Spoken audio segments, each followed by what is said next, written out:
देवाने पाया रचला हरिनामाचा झेंडा रोहिला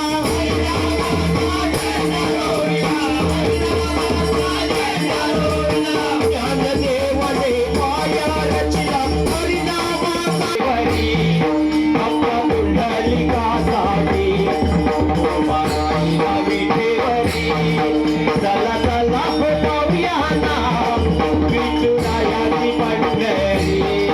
चला चला हो पाऊया ना